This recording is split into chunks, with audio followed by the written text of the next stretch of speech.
वाचा वाचा वाचा. 11 मधला कितवा? 6. 11 मधला. आणि विश्वासा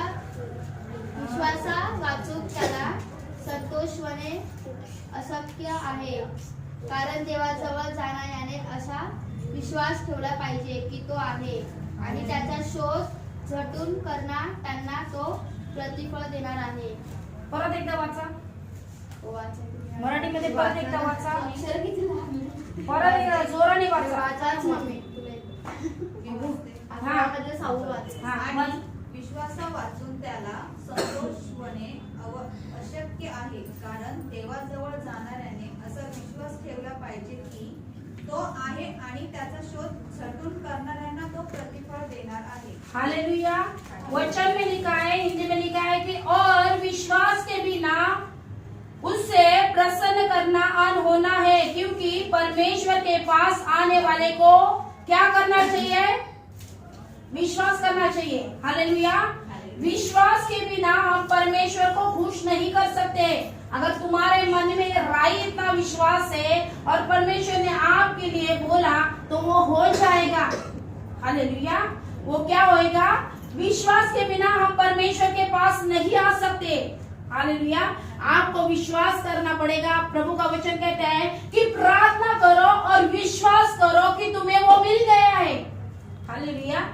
जब आपके लिए प्रार्थना होती तो तुरंत आपके लिए जॉब आता है कि चर्च में प्रार्थना हो गई, आपके लिए जॉब मिला के यहाँ नहीं. अब जब निकलते हो, काम को ढूंढते हो, उसी समय वो भविष्यवाणी का वचन आपके जीवन में पूरा होता है. आपने क्या किया? विश्वास किया. कितना विश्वास किया? राई के दाने इतना. हालेलुया. परमेश्वराचं वचन बोलतंय की प्रत्येकाला परमेश्वराजवळ येण्यासाठी काय करायला लागेल? विश्वास करायला लागेल. आणि तो पण काय? की तो आहे, तो जिवंत देव आहे आणि तो काम करणार आणि तो चंगाई आरोग्य देणार, तो आशीर्वाद देणार, तो जॉब लावणार, तो संकटातून काढणार. तुम्हाला विश्वास करायलाच पाहिजे. कारण त्यांनी काय सांगितलंय? का आम्ही सगळ्याच्या सगळे भटकलेलो होतो देवाच्या रस्त्यामधून. आम्ही आपला आपला मार्ग केला होता उत्पन्न. आपण त्या मार्गावर जात होतो. आपली लाईफ जी होती, आपलं जीवन जे होतं, आपण आपल्या आपल्या मनाला वाटेल तसं आपण त्याला वापरत होतो. हालेलुया. पण परमेश्वराने काय सांगितलं माहितीये का? की जेव्हा पुत्र पाठवला तर त्यांनी काय केलं? की एक अधिकार दिला. ते पापाचं दिवार तोडलं. ती भिंत जी होती पापाची ती तोडून तुम्हाला परमेश्वराने डायरेक्ट देवाच्या मांडीवर बसवलं. हालेलुया. तर मांडीवर बसवलं आणि परमेश्वर बोलतो की तुम्हाला हा विश्वास करायलाच पाहिजे. हालेलुया. कारण सगळी गोष्ट बायबल मध्ये जी लिहिली आहे ना, विश्वासाच्या आधारावरच लिहिलेली आहे. बायबल मध्ये जेवढे पण उदाहरण जर तुम्ही वाचाल इब्राणीमध्ये, तर हानोक असा व्यक्ती होता की देवाने त्याला जिवंतपणे उचललं. तो मेलेला नाही.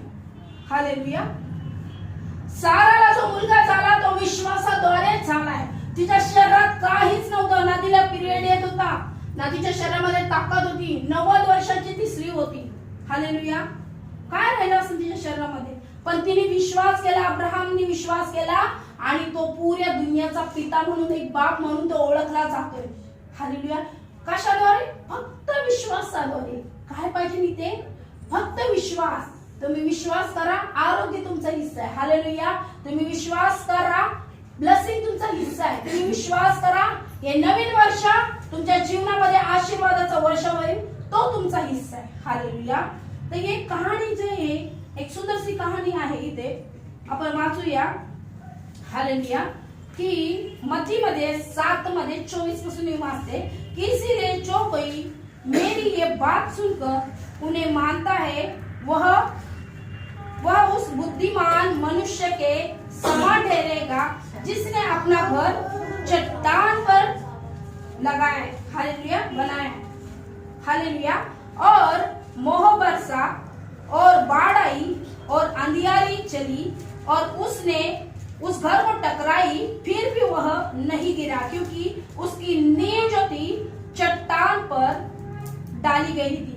परंतु जो कोई मेरी बात सुनता है और उन पर नहीं चलता वह निर्बुद्धि मनुष्य के समान ठहरेगा जिसने अपना घर बालू पर बनाया है और मोह बरसा और वह बाढ़ और अंधियारी चली और उसे टकरा कर वह गिर गया और सत्यानाश हो गया। परमेश्वर जो है मेरे प्रियो, यहाँ देखो, परमेश्वर जो है यहाँ दो व्यक्ति के बारे में बात कर रहा है। परमेश्वर कहता है कि जो मेरे बातों को मानता है, जो मेरे बातों को समझता है, वो क्या है? बुद्धिमान है। हालेलुया, वो क्या है? और बुद्धि कहाँ से प्राप्त होती? नीति वचन में लिखा है, हालेलुया, 3 अध्याय में, 2 अध्याय में भी लिखा है कि यहोवा का भय मानना बुद्धि का मूल सूत्र है। अगर परमेश्वर का भय आप मानते हो तो आपको बुद्धि मिलेगी। अगर परमेश्वर आपको कहता है कि ये मार्ग से नहीं जाना है और रॉन्ग साइड है, तो उस मार्ग को आपको बंद करना है। अगर परमेश्वर बोलता है कि वो उस व्यसन को, वो तंबाकू रहने दो, वो बीड़ी रहने दो, वो कुछ भी रहने दो, जो व्यसन आपके शरीर के लिए हानिकारक है, अगर परमेश्वर कहता है उस मार्ग को नहीं अपनाना है, तो परमेश्वर के बातों को आप पकड़ते हो और परमेश्वर की बुद्धि को आप पकड़ते हैं। परमेश्वर का भय जब आप मानते हो कि नहीं, परमेश्वर ने कहा है कि मैं सारी चीज नहीं करेंगे, क्योंकि 1 कोरिन्थी उसमें 3:16 में लिखा है कि ये शरीर क्या है? पवित्र आत्मा का मंदिर है। हालेलुया, तो मैं उसका भय मानता हूँ। और जब तुम परमेश्वर का भय मानोगे तो आपको बुद्धि की लाभ होगी। और परमेश्वर कहता है कि आपका घर, उसकी नींव जो रहती है ना, उसका पाया, हालेलुया, मराठीत पाया होते, ते खोलवर, हालेलुया, टाकतो। तुम्हाला माहिती आहे, जेव्हा बिल्डर घर बांधतात ना, तर त्याचा पाया खोलपर्यंत घालतात। हालेलुया, जितना खोल पाया तेवढी बिल्डिंग मजबूत, जितना नीचे उस पिलर को डालेगी उतनी मजबूत वो बिल्डिंग हो जाएगी। हालेलुया, तो कितना भी तूफान आने दो, आंधी आने दो, हवा आने दो, वो बिल्डिंग कभी नहीं गिरेगी। हालेलुया, उस व्यक्ति के बारे में जो परमेश्वर का भय मानता है, उसके बारे में परमेश्वर बताता है कि हर समय अगर तुम परमेश्वर का भय मानोगे तो तुम्हें वो बुद्धि की प्राप्त होगी और तुम विश्वास के साथ परमेश्वर के साथ में खड़ा होगे। हालेलुया, और दूसरी बात, परमेश्वर उस व्यक्ति के बारे में बात कर रहा है जो जिसको डर ही नहीं होता है। वो कहता है कुछ नहीं होगा, प्रभु ने तो क्रूस पर जान दिया है ना अपने पापों का, तो इसके लिए कुछ नहीं होता है। आज थोड़ा सा झुटका मारू, कुछ नहीं होता है। आज थोड़ा सा तंबाकू उठा के ले लो, कुछ नहीं होता है। आज थोड़ा दुनिया के संसार की बातों में घूम फिर के आओ, कुछ नहीं होता है। हालेलुया, वहां से ही सारी चीजें आती। आज किसी की निंदा करो, कुछ नहीं होता है। ये सारे चीजों से परमेश्वर आज हमें निकलता है। क्यों? क्योंकि उसकी बुद्धि हमें चाहिए और उसका भय मानना चाहिए। क्योंकि परमेश्वर का वचन कहता है कि किसी के ऊपर दोष मत लगाओ। हालेलुया, अगर उसका भय आता है हमारे बीच में, उसका वचन आता है, तो हमें क्या दे रहा है? परमेश्वर बुद्धि दे रहा है और हमारी जो नींव है वो पक्की हो रही है। और कितना भी तूफान आने दो, कितना भी आंधी आने दो, वो घिरने वाला नहीं। वाळूनी बांधलेलं घर टिकेल का? हालेलुया, वाळूनी बांधलेलं घर टिकेल का? कधीच टिकणार नाही। वारा येणार और पडून जाणार। आपण समुद्राच्या पलीकडे आपण जातो समुद्रामध्ये खेळायला आणि छोटी मुलं ते घर बांधतात। हालेलुया, पण ते राहतं का? जर पाऊस आला तर ते, आणि पाण्याची लहर आली तर ते निघून जातं का? कारण नीव नाही ना त्याला, कमजोर आहे। हालेलुया, नीव नहीं है, कमजोर है।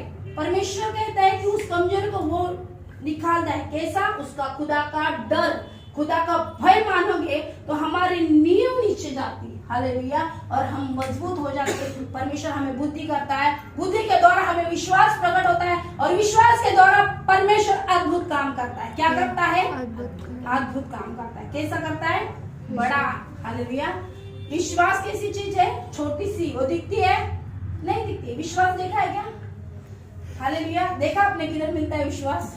चलो एक शॉप में जाओ और बोलो 100 रुपए दे दो, विश्वास दे दो थोड़ा सा, देगा कोई? चलो 1000 रुपए दे दो, विश्वास दे दो थोड़ा, देगा? नहीं, वो मिलता नहीं। कहाँ पे? आप लाख रुपए डालो, विश्वास नहीं मिलेगा। विश्वास करने से होता है। किसी के ऊपर ट्रस्ट करना पड़ेगा, किसी के ऊपर विश्वास रखना पड़ेगा। वैसा ही परमेश्वर के ऊपर आपको भरोसा करना पड़ेगा कि वो है। हालेलुया, वो है, वो कार्य करता ही है। उसने कहा है कि मैं तुमको चंगा करने वाला परमेश्वर है, तो वो चंगा ही देगा। परमेश्वर चाहता है कि हमारी जो बुनियाद है, हमारी जो नींव है, वो मजबूती से नीचे जाए, ताकि कोई भी आंधी या तो तूफान आए वो हिले नहीं। आपको पता है जब यीशु मसीह नाव में बैठ के जा रहा था, अभी खुदा उनके नाव में बैठा है। हालेलुया, बोलो नाव में बैठा है खुदा। जिस दिन परमेश्वर का वचन कहता है जिस टाइम में आपने यीशु मसीह को ग्रहण किया, उसी समय आप प्रभु के बच्चे हो गए ना। हमने वचन उसके ग्रहण किया, फिर उसका वचन कहता है कि उसने हमें आगे पीछे घेर रखा है। हालेलुया, यस, उसने घेर के रखा है। तो मैं घर में जाऊं तो वो वहां है, बाहर जाऊं तो वो वहां है, आकाश में जाऊं तो वो वहां है, नीचे जाऊं तो वो वहां है। हालेलुया, अगर वो हमारे घर में है, यीशु मसीह वो हमारे साथ में है, हालेलुया, तो हमें टेंशन लेने की जरूरत है क्या? फिर क्यों लेते हैं हम टेंशन? वैसा ही उसके चेले जब नाव में बैठ रहे थे और आंधी आ गई, तूफान आ गया और नाव डूबने लगी और हिलने लगी, और आंधी को देख के उसके चेले भी डर गए और कहने की है प्रभु तुझे हमारी चिंता नहीं है कि हम तो डूब रहे हैं, अभी तो हम ये समुद्र में नीचे जाने वाले हैं, हमें बचा, कुछ तो कर। Hallelujah, hallelujah. इसके लिए परमेश्वर कहते हैं निर्बुद्धियों, आपको बुद्धि है ही नहीं। जिसने समुद्र को बनाया, हालेलुया, जिसने आकाश और पृथ्वी को बनाया, वो तुम्हारे नाव में बैठा है, वो तुम्हारे घर में है, वो तुम्हारे हृदय में है, वो तुम्हारे साथ में है। और तुम कैसे बोल सकते हो कि मैं बीमार हूँ? तुम कैसे बोल सकते हो कि मेरे घर में फाइनेंस की कमी है? तुम कैसे बोल सकते हो कि परमेश्वर तुझे कुछ चिंता है कि नहीं? खुदा बादशाह इसी समय चंगाई दे, क्योंकि वो तुम्हारे जीवन में है ऑलरेडी, वो कभी नहीं छोड़ेगा। उसका वचन कहता है यशाया में कि वो कभी नहीं त्यागेगा, कभी नहीं छोड़ेगा। हालेलुया, वो हर समय यहोशू का किताब पहला अध्याय में वचन कहता है कि जहां तुम जाओगे परमेश्वर आपके पास आपके साथ साथ चलता है, तो वो छोड़ता नहीं। फिर ये आंधी आती कहां से, ये तूफान आता कहां से? क्यों आता है? क्योंकि हमारे जीवन के द्वारा परमेश्वर को महिमा देने के लिए। हालेलुया, क्या देने के लिए?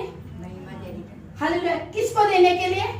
परमेश्वर। हालेलुया, किसी मनुष्य के लिए, किसी व्यक्ति के लिए, किसी प्रधानमंत्री के लिए, किसी नगर सेवक के लिए महिमा देने के लिए नहीं, वो केवल उसी की महिमा है और उसको ही देने के लिए हमारे जीवन में संकट आता है। हालेलुया, आपको पता है बाइबल में साफ लिखा है कि वो एक स्त्री थी, हालेलुया, उसको 12 वर्ष लहू बहने की बीमारी थी। कितना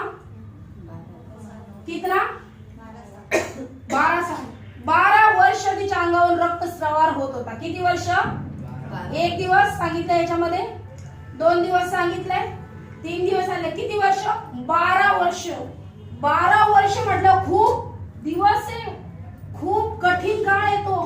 हालेलुया, तिने जेवढी पूंजी होती, जितना पैसा था वो सब गवाया था। उसने आयुर्वेदिक किया था, उसने सोनोग्राफी किया था, उसने एक्सरे करा था, उसने एमआरआई किया था, सब कुछ उसने किया था और वो पूरा टोटली लॉस में थी। हालेलुया, वो क्या थी? लॉस में थी। अभी उसके पास कुछ भी बचा नहीं था और उसके पास इतना ताकत भी नहीं कि वो दौड़ सके, क्योंकि आपको पता है ब्लड जाने के बाद इंसान कमजोर होता है। हालेलुया, लेकिन उसने क्या किया? विश्वास किया। आपने नींव को क्या किया? मजबूत किया। उसने परमेश्वर का भय माना और उसने मन में विश्वास क्या किया? उसने बोला कि मैं तो कितना कद्दू इतना विश्वास रखेगी, बड़ा कद्दू इतना विश्वास करेगी और मेरे को प्रभु को तो देना ही पड़ेगा। चंगा, ऐसा किया क्या? नहीं, वो डरती हुई, वो कांपती हुई कि कोई मुझे देखता तो नहीं, कोई मुझे कुछ बोलता तो नहीं है, क्योंकि सबको पता है कि इसको ये प्रॉब्लम है। वो डरती हुई, कांपती हुई चुपके से परमेश्वर के पास गई, यीशु मसीह के पास गई और उसके कपड़े को छू लिया। क्या किया? कपड़े को छू लिया। उसने ये कहा नहीं, पास्टर सर, यीशु मसीह सर पे हाथ रखो ना, यीशु मसीह तेल पानी दो ना, यीशु मसीह बाइबल दो ना, यीशु मसीह ये दो ना, यीशु मसीह वो देना। उन्होंने कुछ नहीं कहा, उसने सिर्फ विश्वास किया मन में कि मैं उसको टच करेगी और मेरी सारी चीजों को देगी। सारी चीज को, मेरी चंगाई को मैं प्राप्त करेगी। मेरी जितना मैंने पैसा गवाया उसको मैं प्राप्त करेगी। जो मेरी शांति को भंग किया उस शांति को मैं प्राप्त करेगी। और जो मेरे को तकलीफ हुआ है उस तकलीफ से निकल के मेरा आनंद को मैं प्राप्त करेगी। हालेलुया। और जब हालेलुया उस स्त्री ने विश्वास किया, हालेलुया, और उसने विश्वास के साथ में, वचन में लिखा है मत्ती की 9 में, हालेलुया, और 22 में लिखा है कि यीशु ने फिर तो उसको देखा कि उसने कहा कि पुत्री धाड़स बांध, तेरे विश्वास ने तुझे चंगा किया है। और वह स्त्री उसी समय चंगी हो गई। उन्होंने क्या किया पता है? उसने बुनियाद को पक्का किया, उसने हक दिलाया। प्रभु तूने कहा है ना कि मैं तेरी संतान होएगी। मैं आज बताती हूँ मैं तेरी संतान होएगी, क्योंकि मैं विश्वास करती हूँ राई के जाने इतना। और वो उसने कहा कि बेटी धाड़स बांध, धाड़स को बांध और शांति के साथ में जा। एक के ऊपर 3 चीजें फ्री मिली। ऑफर लगी थी उधर, हालेलुया, है ना। ऑफर की जब डिमांड में मॉल में लगती है हम लोग कितना खुश होती, हमारे पास पैसा नहीं होता तो भी हम लोग भाग जाते हैं। ऑफर लगी, यहाँ भी ऑफर है। विश्वास करोगे चंगाई मिलेगी, साथ में शांति मिलेगी, फाइनेंस भी मिलेगी। हालेलुया। लेकिन तुम्हारी बुनियाद, आपको वो बुनियाद को मजबूत करना पड़ेगा। विश्वास को आपको करना पड़ेगा। विश्वास के बिना हम परमेश्वर को खुश नहीं कर सकते, और उसकी बुद्धि के बिना हम उसको परमेश्वर के पास नहीं जा सकते। जब परमेश्वर का भय हम मानते हैं तो बुद्धि की प्राप्त होती है, विश्वास निर्माण होता है और कार्य करना शुरू होता है। तो आइए मेरे प्रियो, आज हम इस वचन के द्वारा हम प्राप्त